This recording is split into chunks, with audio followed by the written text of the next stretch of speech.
Hello दोस्तों, एक बार फिर से स्वागत है आप सभी लोगों का आज की इस नई वीडियो के अंदर। इस वीडियो के अंदर अपन बात करने वाले हैं स्लोवाकिया वर्क वीज़ा के अपॉइंटमेंट की या फिर वर्क परमिट के अपॉइंटमेंट की भी आप बोल सकते हो कि किस तरीके से बुक होती है, क्या उसका स्टेप्स होता है, क्या डॉक्यूमेंट्स उसके अंदर चाहिए, कौन बुक कर सकता है, कौन नहीं कर सकता। तो ये पूरी चीज़ें इस वीडियो के अंदर आप लोगों को मैं क्लियर कर दूँगा, ताकि जो आपको बार बार मैसेज या कमेंट करके पूछने की जरूरत ही ना पड़े। फिर भी कोई आपको डाउट क्वेरी जाए तो आप मेरे को फ्री माइंड कभी भी इंस्टाग्राम पर आके पूछ सकते हैं DM करके, या फिर नीचे कमेंट बॉक्स में भी पूछ सकते हैं।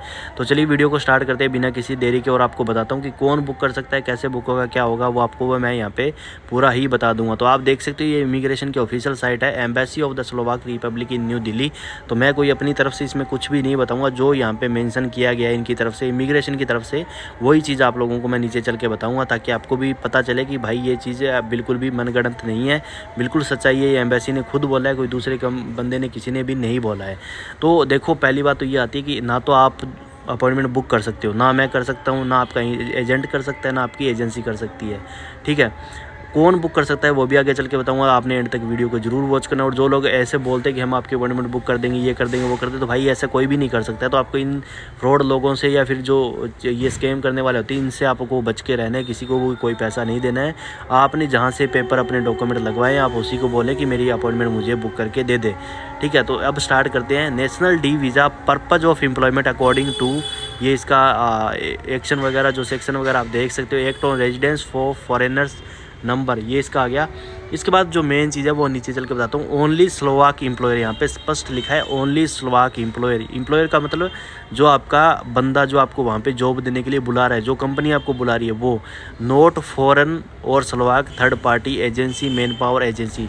तो फॉरेन जो लोग होते हैं वो भी नहीं है, स्लोवाक थर्ड पार्टी वो भी नहीं, कोई एजेंसी भी नहीं, कोई मैन पावर एजेंसी भी नहीं, बट ओनली स्लोवाक एम्प्लॉयर। जो ओनली स्लोवाक एम्प्लॉयर है या फिर जो आपकी कंपनी है, with the seat in the Slovak Republic and with Slovak identification number can once in a month. जो बंदा आपका स्लोवाक एम्प्लॉयर है या जो कंपनी है, उनकी एक सीट होती है ना, स्लोवाक रिपब्लिक के अकॉर्डिंग, या फिर उनका जो आइडेंटिफिकेशन नंबर होता है उसके साथ में महीने के अंदर एक बार, अकॉर्डिंग टू डेट्स बिलो, जो कि नीचे डेट्स दी गई है वो ऑलरेडी मैंने दिखा दी है।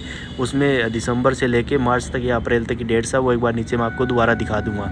Send the field Excel from to the email address. जो इनको एक एक्सेल फॉर्म जो बना के रखना पड़ता है, उसमें कुछ बेसिक डिटेल चाहिए होती है, आपका नेम, आपका पासपोर्ट नंबर वगैरह, एक्सपायरी वगैरह, वो सारी चीज़ें डाल के, और ये जो ईमेल होती है इसके ऊपर वो है, एम्बेसी को डायरेक्ट मेल करते हैं कि हमको इस बंदे के डॉक्यूमेंट आ चुके हैं, हमको इसकी जो अपॉइंटमेंट है BLS के अंदर वो चाहिए, and request the appointment for national D visa through BLS international. तो यहाँ पे बता दिया, वो इसके जरिए है जो रिक्वेस्ट करते हैं एम्बेसी से कि हमको जो है BLS के अंदर नेशनल डी वीज़ा के लिए अपॉइंटमेंट जो है वो दिया जाए।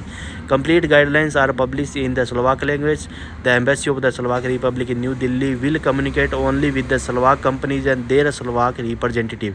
तो यहाँ पे स्पेशल लिखा है कि जो भी कंप्लीट गाइडलाइन है वो स्लोवाक लैंग्वेज के अंदर होगी, और द एम्बेसी है वो आपका जो न्यू दिल्ली के अंदर है वो कम्युनिकेट करेगी, जो आपका स्लोवाक कंपनी है या फिर जो आपका रिप्रेजेंटेटिव है वहाँ पे, उसके साथ ही कम्युनिकेट करेगी, और किसी थर्ड पार्टी के बंदे के साथ ना करेगी, ना आपके साथ, ना आपके एजेंट के साथ, ना एजेंसी के साथ। वो सिर्फ आपकी कंपनी और आपका जो रिप्रेजेंटेटिव है वहाँ पे, उसी के साथ जो बातचीत है वो करेगी।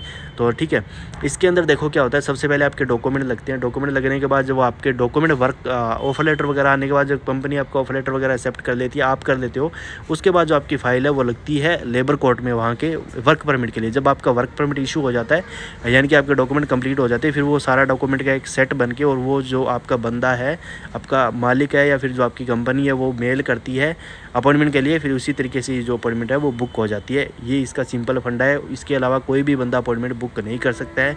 यहाँ पे स्पष्ट इन लोगों ने बोल रखा है। अभी भी आप किसी के चक्कर में पड़ के किसी को पैसे देकर अपॉइंटमेंट बुक करवाते हो, तो मैं तो बिल्कुल भी सजेस्ट नहीं करूँगा भाई। फिर तो देखो आपके पैसे ही डूबने वाले हैं, इसमें और ज़्यादा कुछ भी नहीं होगा। और जो डेट ओपनिंग है वो देख सकते हो। Opening of the appointments by email जो ओपन होगी वो है, दिसंबर वाली जा चुकी है, जनवरी वाली जा चुकी है, फरवरी में 6 फरवरी को ओपन होगी, मार्च 6 को ओपन होगी, और अप्रैल 8 2025 को जो है ओपन होगी। तो एक बार महीने में आपका जो एम्प्लॉयर जो कंपनी है वो ईमेल करेगी उनको, अपॉइंटमेंट के लिए रिक्वेस्ट करेगी कि हमें इस बंदे की जो अपॉइंटमेंट है वो दीजिए, हमको इसकी जो फाइल्स है वो सबमिट करवानी है। तो होप करता हूँ कि ये चीज़ें आपको क्लियर हो गई होगी, समझ आ गई होगी। अब आप किसी के चक्कर में ना पड़े। कोई भी यहाँ पे आपको जो अपॉइंटमेंट है वो नहीं दे सकता है, थर्ड पार्टी या थर्ड बंदा जो भी है। मैं इसकी बात कर रहा हूँ, आपकी कंपनी की या फिर जो आपका एम्प्लॉयर है उसकी बात नहीं करता हूँ। तो होप करता हूँ कि छोटी सी इन्फॉर्मेशन और वीडियो आप लोगों को अच्छी लगी है, समझ आई है। फिर भी कोई डाउट क्वेरीज आप लोगों नीचे मेरे को DM करके पूछ सकते हैं या कमेंट बॉक्स में भी पूछ सकते हैं। सो गाइज मिलते हैं नेक्स्ट वीडियो में। Till then take care, goodbye, जय हिंद।